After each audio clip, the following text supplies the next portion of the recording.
Welcome to Vacuum Wars and to our review of the iRobot Roomba i3 Plus robot vacuum and automatic bin emptying system. I spent the week putting it through a bunch of tests, and this video will be our review. So links in the description, and let's get started. The iRobot Roomba i3 Plus is the third robot vacuum from iRobot to be equipped with their clean base bin emptying system, and it's the cheapest of all three of those as well. It's got some new features I haven't seen before on a Roomba, including its new look with a cloth type surface that resists fingerprints and smudges. It's also the first Roomba to have smart navigation but without the camera. Instead, it uses a floor tracking system to accomplish more or less the same thing. So very quickly, most cheaper Roombas navigate kind of randomly by pinballing around the house in a random pattern. But a couple years ago, iRobot released smart navigation Roombas, which use top-mounted cameras to map your house so that it could clean in much more efficient straight paths, ensuring better coverage. But now iRobot has a new way of having the robot map and clean in efficient straight lines, but without the camera. The benefit of doing it this way is that it saves a lot of money, which is why the i3 is so much cheaper than the other smart navigation Roombas like the i7 or S9. In the various navigation tests I did, I saw no real difference in either the coverage or the time it took the i3 to achieve 100% coverage of the rooms in the test compared to the other smart Roombas like the 900 series, the i7, or the S9. There are some drawbacks to the i3's method of navigation in terms of app features, but more on that later. Other than a few hardware changes, like one less set of drop sensors on the i3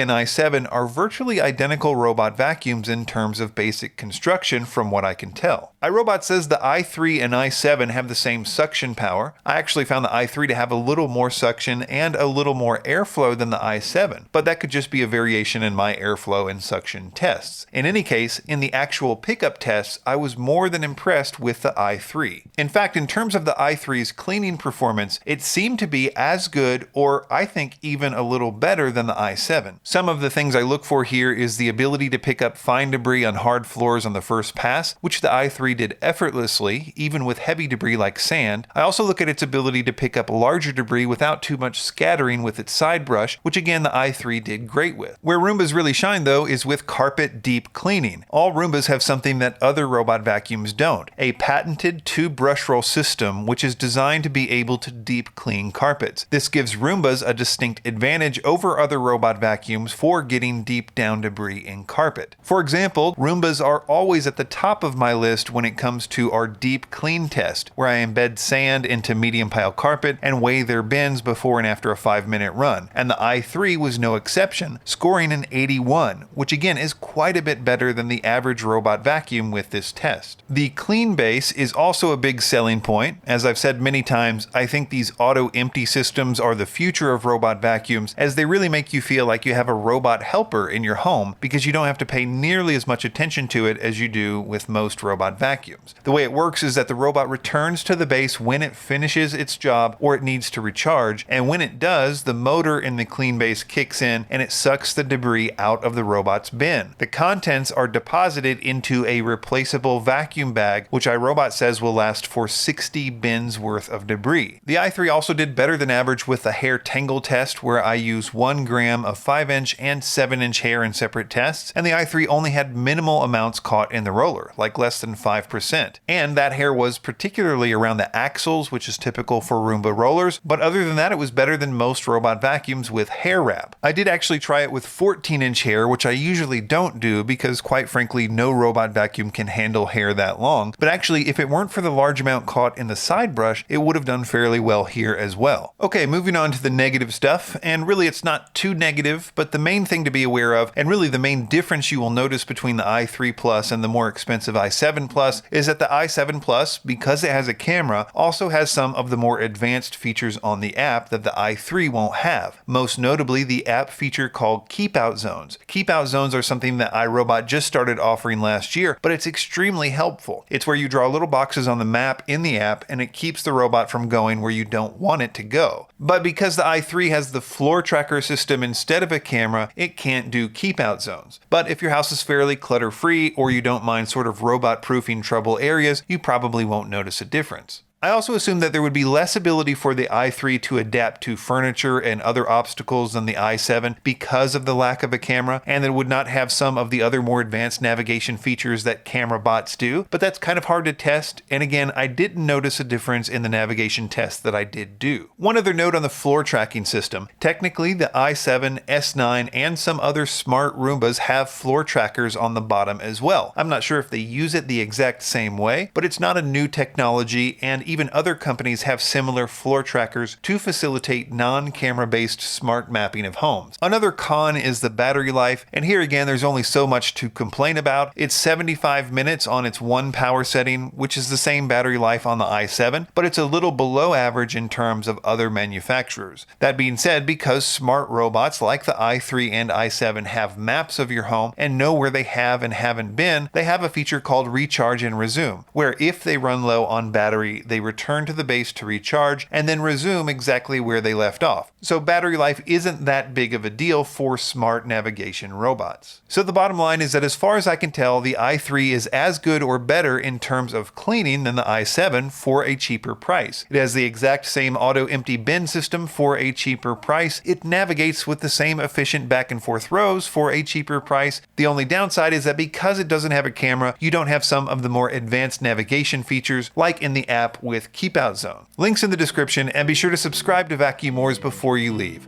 Thanks for watching.